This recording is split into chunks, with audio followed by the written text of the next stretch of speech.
everybody, welcome or welcome back to the channel. My name's Nicole and this is Dusty Book Sniffers, and today's video is another book off the Women's Prize for Fiction 2025 long list. So let's get started.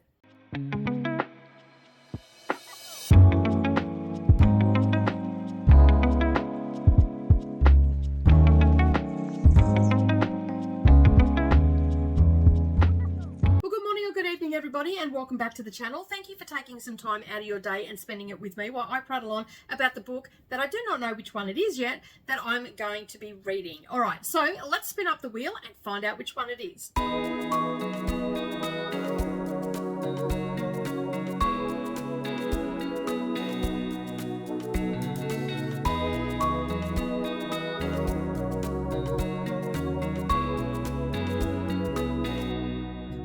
The Ministry of Time. I have heard several people talk about this book, mention it, said that they like it. I haven't watched any reviews, but just in general conversation that they, and in sprints and stuff, that people really liked it. So I'm excited about this one. So this one is a historical sci-fi with elements of time travel and romance in it. So I'm pretty excited about it. I do have Storygraph up here so we can have a look and see what it's all about. It is coming in at a 3.74 rating. It's had over 25,603 reviews on it, and it is coming across as adventurous and mysterious with about 48% emotional are the three top ratings on it. There's also an element of tension and also being funny as well. So we'll have to wait and see what that is about. All right, so let's have a look and see what it says here. So as I said, it's coming in as a science fiction, romance, historical fiction, literary, other tags that we have on it. It's ideal for readers who enjoy speculative love stories blending historical intrigue and futuristic dilemmas with emotional depth and adventurous twists and challenge characters across time. Whew, that was a mouthful. Basically, a boy meets a girl, the past meets the future, a finger meets a trigger, the beginning meets the end. England is forever. England is forever and England must fall. It's very weird, this little little blurb. I'm really not too sure how to take it. So there are several ways to tell a story. A civil servant starts working as a bridge, a liaison, helpmeet, and housemate. So basically what it is we have the main character who is working for the ministry, and basically they have been given a person that has been pulled out of the past, who were going to die anyway, pulled out of the past and put into our present time. And basically that bridge is there to help the person navigate our time, because they've been pulled out at different times and across different timelines. So 1600s, the 14, the 1800s, etc. So and we've been pulled into the 2020s, and basically they're in London. It's set in London, and basically we have the main character, the main protagonist, who is looking after 47 is his name, and he is basically from 1847, and so his name is Commander Graham Gore. His date of birth was 1809, and his death was, and basically he was pulled out of time in 1847. And yeah, they sort of develop a relationship, but it's quite interesting. Like, I'm quite interested to see how this is going to play out, because I am not a great lover of sci-fi. To say the least. So yeah, all right, we'll have a little bit of a look. I'm just scrolling down. Apparently the pace is at a medium pace, coming in at 64%, and it's plot and character and character driven, so there's a good mix there, and it's over 60% of that. Strong character development. We have lovable characters. There is also a diverse set of characters, and the main focus is the flaws of the characters. So that is what we have there. And so yeah, so I don't know what to expect with this, because as I said, I'm not someone that gets along too well with science fiction, so we'll see. Maybe historical science fiction is going to be my thing, because I love historical fiction, so maybe having that, and I don't mind romance either, so having maybe those two elements with the sci-fi in it might be just the things that I need. All right, I'm going to head off and get stuck into it. I'll be back in a few hours. This is not an overly long book. I think it's only coming in at 353 pages. I also have the audio for this, so I'll be able to get through it pretty quickly. I've got some crafts to do, so I will share that with I won't share it with you because I don't share the craft stuff over here, but if there's something that I need to drop in, I'll drop in, but if not, I'm just going to get stuck into it. All right, so let's get stuck into it, shall we? All right, it's hours and hours later. I'm still just pottering around out here in my craft room and getting set up for the next day. It's about 5:30 in the afternoon. I've had a pretty good reading session today. I haven't had any interruptions and I'm not online or anything like that, so it makes it a lot easier to burn through some books. As I said, this was on audio, so I didn't do a check-in, unfortunately. I'm just going to do my wrap-up here. This was just a run-of-the-mill book for me. Yes, it's listed as science fiction. It does have the science fiction elements in it. I enjoyed the story. I liked the subplot of romance in it. It was okay. Like, I wouldn't say it's anything to write home about. I don't find it to be an overly, like, I'd recommend it to people if they like that sort of stuff, you know. Like, I like the element of bringing people from the past, bringing them into the future, and then having them live out their life. I really like that aspect of it. I could see why a romance was developed with this, because they're in such close proximity. Yeah, there was a few things that, like, it's not a book that you can really talk in depth about, because if you do, you're going to actually give the whole book away. So I don't really want to go too far into this one. As I said, it's just a run-of-the-mill book for me. It's an historical fiction as far as I'm concerned. Yes, there are elements of sci-fi because of the time travel and all that sort of stuff. But was it the main part? No, I don't think so. I don't think it was. I'm just going to move you over here because that was getting a little bit precarious just there. So I'm about to do a little bit of cross-stitching and stuff. So I'll just move this, sorry. Yeah, so basically, I don't know. I don't think it was something that, I don't know if it's list-worthy. Like, to me, this is just like a book for the masses. Like, it's one of those books that, yes, you can just get into and enjoy it and not have any problem with it or anything like that. So, yeah, so as I said, it was a pretty much of a run-of-the-mill book for me. Like, it didn't really, like, it wasn't something that would stand out. I feel like it was more historical fiction than it was sci-fi. I mean, the element of time travel and everything, yeah, that makes it science fiction.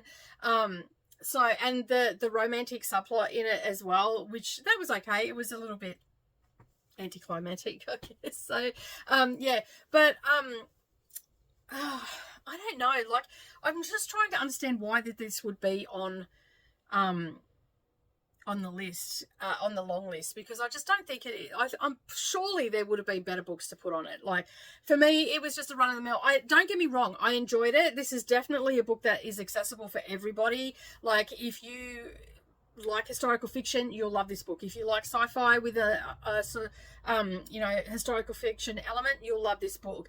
If you like historical fiction romance with a little bit of time travel in it, you'll love this book. You know, you're definitely going to pick it up.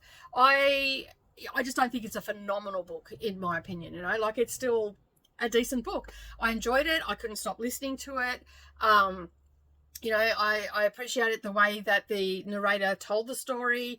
There was elements of racism. They were talking about that in it, you know, and things that are, you know, we have problems with today, and, you know, problematic language and all that sort of stuff, because, you know, we've got a character from 1847 which are using words to describe things, and she was also correcting. I found that to be a nice element to begin with, but after a while it was starting to get a little bit mundane, because there were other things that they could have talked about, like yeah, and just like their connection to one another and how she was feeling about him and all that sort of stuff. There was an element of action in this book as well.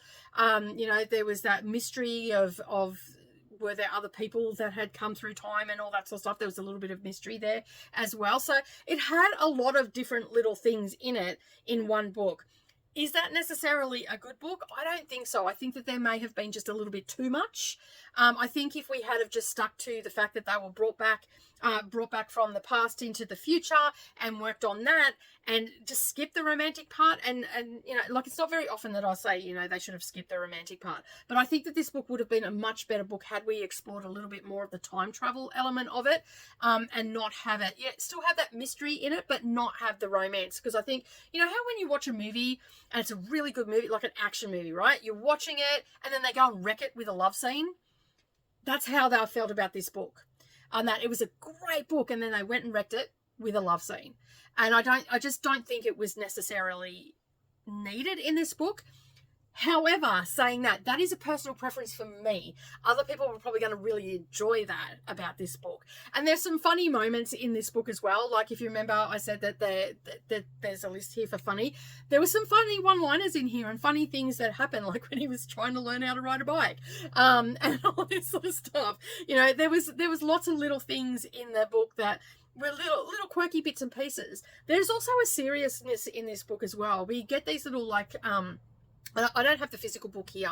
I only have the audio. So I don't know how it's written, written on paper, but we get these like little bits between the chapters where he's reflecting back to when he was in the Arctic and the mission failed, basically, and he's talking about their survival and stuff. I found that really interesting. And at the end of the book, I'm pretty sure it said, I didn't re-listen to it, and I probably should have re-listened to it before I started talking about it. But at the end of the book, in the author's notes, this person was a real person that they were talking about. And so I'm a little bit curious to go and read up about it. So in that aspect, that the author's note about the book has managed to get, and the little segments in the book has managed for me to go, hey, I really should go and have a look at this. So in that aspect, that's also added to my star rating as well. So while I said, in one aspect, I think if we had focused on just the time travel aspect and them living in and then seeing them live out their life and how they adapted and all that sort of stuff, that's how I would have wanted the story to go. But that's, as I said, that's a personal preference on me, for me, not necessarily anybody else. Go and read the reviews for yourself and see what other people are saying. I haven't done that yet because I've literally just finished it like 15 minutes ago. So yeah, go and check out what other people are saying about the book and all that sort of stuff. I like to do that after I've finished and I've, done a little bit of, thinking about the book and going, I wonder, and I'll go and check out what other people say. So you're probably wondering what I'm giving this as a star rating. I'm actually giving this a 3.75, not quite a 4-star. It is a 3.75. That's pretty much on par what everybody is saying online, for the star ratings and stuff that I've seen on Storygraph. So it, as I said, for me, it wasn't a phenomenal book, but this is a book that would be accessible to everyone. I don't think this should be categorized as literary fiction. Definitely historical sci-fi, and with a subplot of romance. But that is my thoughts on the Ministry of Time. I actually really I did enjoy the story. So while I've said all these things about the book, don't get me wrong, I did really enjoy the book. I think that if you like those sort of elements in a book, go and get it. You're going to have a fun time with it. And to be honest, the character from 1847 is a great character. He's great. He was a lovable character. I actually really liked him. He had some good one-liners and whatnot. And the main female protagonist wasn't too shabby herself. So, yeah, I think that if you like that sort of thing, you're definitely going to enjoy it. All right. So, as I said, that is it from me. And this is a wrap for the Ministry of Time. I'm going to head inside, grab my phone, and spin up the wheel again. And, and basically find out what I'm going to be reading next. So that will be a surprise for the next video. But if you haven't yet subscribed, make sure you hit that subscribe button, a little bell icon beside to all notifications, and then that way you're not going to miss out on any future posts. And while you're there, give me a thumbs up as well, and leave me a comment down below. Have you read this, and what were your thoughts about this book? Were they the same as mine or different? Let's have a conversation in the comments down below. But as always, thank you so much for being here. I'm out of here for today. You have a wonderful day, and hope you get lots of reading. And remember, keep turning those pages, and I'll see you in the next video. Bye for now.